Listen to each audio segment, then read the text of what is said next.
poštovani učitelji. Imam prijatnu dužnost u ime izdavača knjige Novaka škole i učiteljskog kraju učiteljskog fakulteta kažem nekoliko reći o ovoj knjizi. Prethodno treba pomenuti da je ova knjiga drugi deo iste teme, i prva knjiga istog naslova iz Zaštavke 1981. Prvi deo je štampan u izdanju SIZ-a osnovnog obrazovanja i vaspitanja, Tito Užice.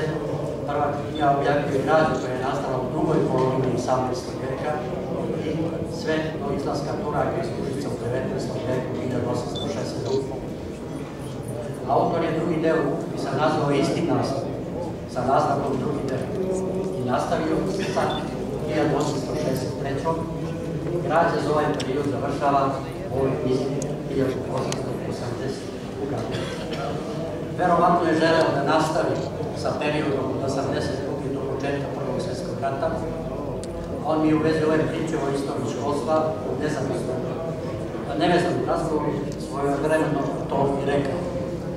Mislim, ovom prilikom htio da dodam da ove generacije prosvetnih radnika i ljudi koji pišu trebalo bi da razmišljaju o prosveti i razvoju školstva i prosveta 1945. do danas. Znači, u ovom smislu uopšte nije obraćen u 20. Rukopis je imao čudnu sudbu. Posle recenzije dogodile su se neke nepredviđene stvari.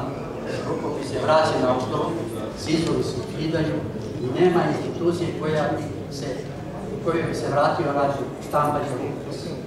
Supruga Novaka Živkovića predala je rukopis meni da pokušam da nađem izdavača.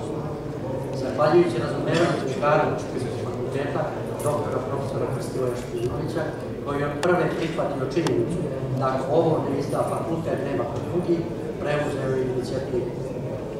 Rezoni dekanovi su usmereni u pravcu zaključka o obrazovanju učiteljskog kadra i išlo je ovim redom od učiteljskog kursa pri gimnaziji posle Prvog svjetskog rata, preko učiteljske škole, pedagoške akademije, preraslo je u učiteljski fakultet.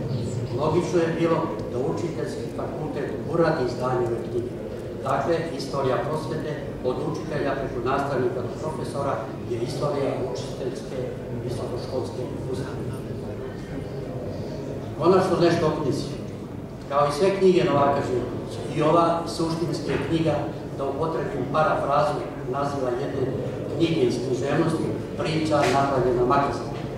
On je veoma vešt, na jedinstven način, kroz dokumenta kao priču o školama i učiteljima koju niko do sada u pisanju svojih knjiga po stilu nije uspio da dosegne. On ne daje komentare opisujući pojave, opisujući ljude, opisujući događaje. On to tako dobro radi da je jedan autor koji se bavi pisanjem knjiga sa istorijskom sadržinom meni kazao, mi možemo samo da prepisujemo Novaka, jer Novak je uzimao iz svoju građu sa razne strane. Ovo delo Novaka Živkovića je posljednja njegova knjiga koju je napravila. Zato i sećanje na njega u ovom trenutku treba da ne bude u misli. Imao je dosta tema i igrač, jer je bio i veliki istraživač. Za njega se zna kao istraživača u arhivu Srbije, u Nežanskoj kancelariji, istorijskom arhivu, Narodnom muzeju u Užicu, ali i po selima i valuši Užičkog kraja.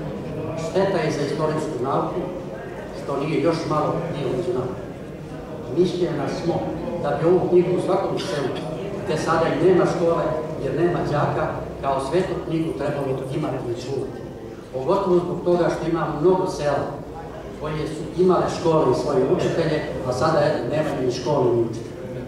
Učiteljski fakultet zahvaljuje na novčanoj pomoći gradu Užicu za izdavanje ove knjige koja je bila veoma dragocjena.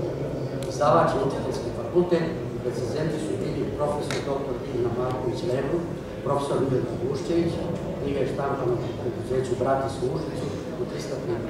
Hvala.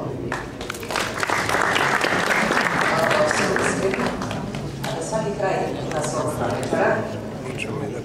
Pozdravljuje i Rade Čariković.